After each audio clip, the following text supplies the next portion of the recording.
Construction is an exciting industry. It is constantly changing as projects move on and jobs get done. As a result of this, a construction site is one of the most dangerous environments to work in. But many accidents that occur on sites can be avoided. So in this film, find out what the site must do and what you must do to stay healthy and safe at work.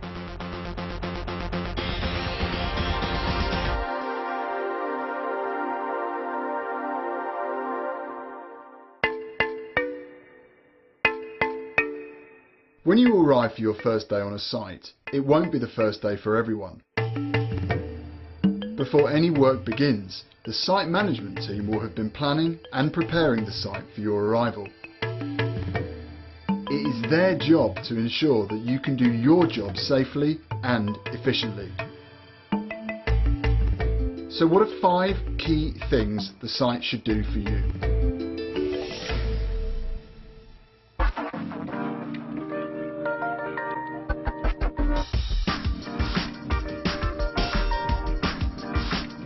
When you arrive, you should be greeted and welcomed by someone on site. And if you're not, then make your presence known to site management. You need to know who is in charge, and they need to know who is working on or visiting their site. You may be asked to sign in or report to someone in charge when you arrive. You should also let someone know or sign out if you're leaving.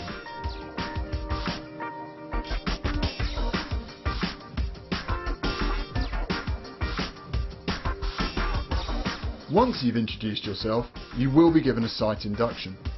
This is a legal requirement to give you basic information so that you can work safely on site. You may be asked to watch a video or look at a presentation. It is important that you understand what is said during the induction. If there's something you're not sure about, don't be afraid to ask for more information. If you have not been to the site for a while, you need to be sure that you're up to date. Check with site management whether you need a briefing or a further induction.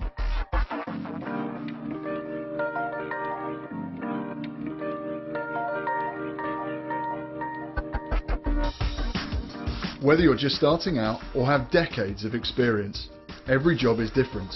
So it's very important that the site induction is specific to your site. You should be told about any specific areas of danger and what site rules are in place to control these. You will be told who the managers are on site and what arrangements are in place for emergencies. You will also find out what to do if there is a fire or if you need to sound an alarm. It may sound basic, but there must be good welfare facilities.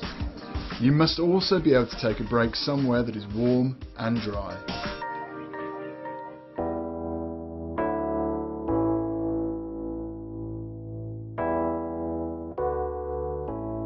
Evidence shows that there are fewer incidents and accidents on sites where the workers are actively involved in health and safety.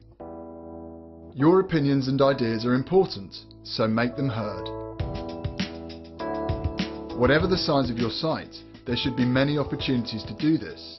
For example, directly with managers through a daily briefing or through suggestion boxes. Managers should let you know how best to do this on your site.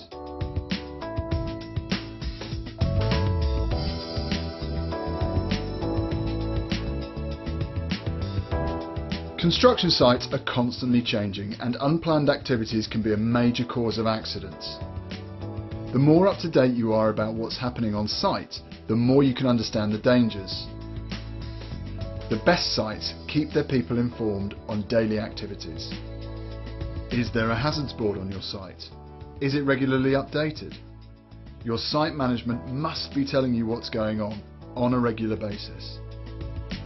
So, to recap, your site must know when you are on site, give you a site induction, give you site-specific information, encourage communication, and keep you up to date.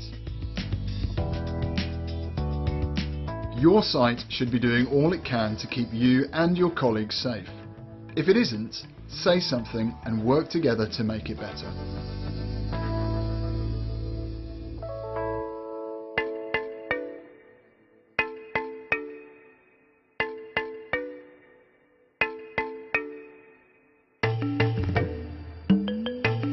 Site management will have planned ahead to make work on site as safe as possible for you. But once the work begins, it's up to every individual to take responsibility for carrying out the plan safely. This means following the guidelines set out, but also means being alert to the continuing changes on site. So what will the site expect from you?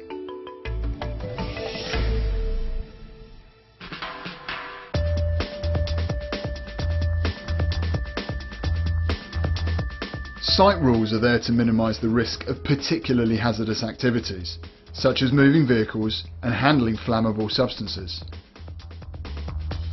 Moving traffic on site is a major cause of accidents, so often rules will cover issues like how to walk through the site, where to park, and how to behave when you see a moving vehicle. They will also tell you things like where you can smoke and remind you to tidy equipment away when it is not in use. These may feel restrictive, but they've been put in place for a reason. If that reason is not clear to you, ask for more information. Otherwise, follow the rules to stay safe.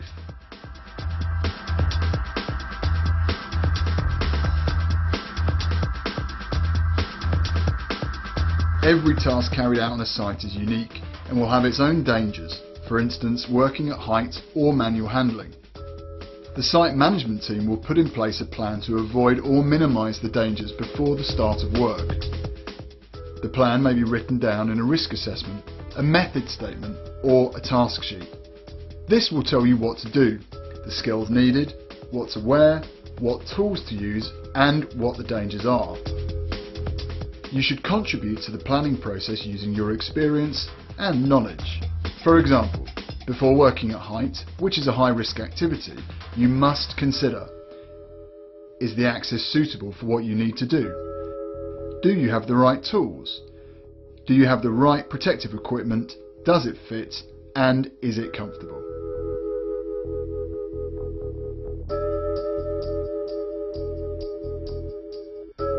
Once you're at work, you must apply your training, skills and common sense to your tasks at all times. For example, if you're building a wall, you may have to move heavy loads, but you must not put your health and body in danger to do this. Make sure you move the load as safely as possible, as you will have been trained to do. And if you're not sure how to, then you must ask for advice. Equally, it is important to be aware of the dangers to those around you. For example, if someone working with you is not wearing the correct protective equipment for a certain activity, tell them so. Acting responsibly will benefit both you and your colleagues.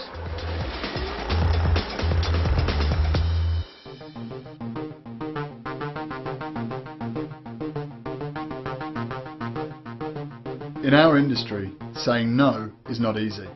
We are fixers and doers. We can do. However, a significant number of accidents on sites happen when people are doing things that they are not comfortable with. For example, many workers have been harmed by not knowing how to identify asbestos. If you think there's any likelihood that there may be asbestos present where you are working, you must stop work and seek advice. If you're not properly trained, equipped or briefed, or if the situation around you changes, the result could be an accident. Trust your instinct. If things feel beyond your control or dangerous, or if you see someone else working unsafely, stop the work immediately and inform site management why you have done so. You might prevent an injury or save a life. Your employer should be supportive if you do this, because you have the right to say no and a responsibility to not walk by.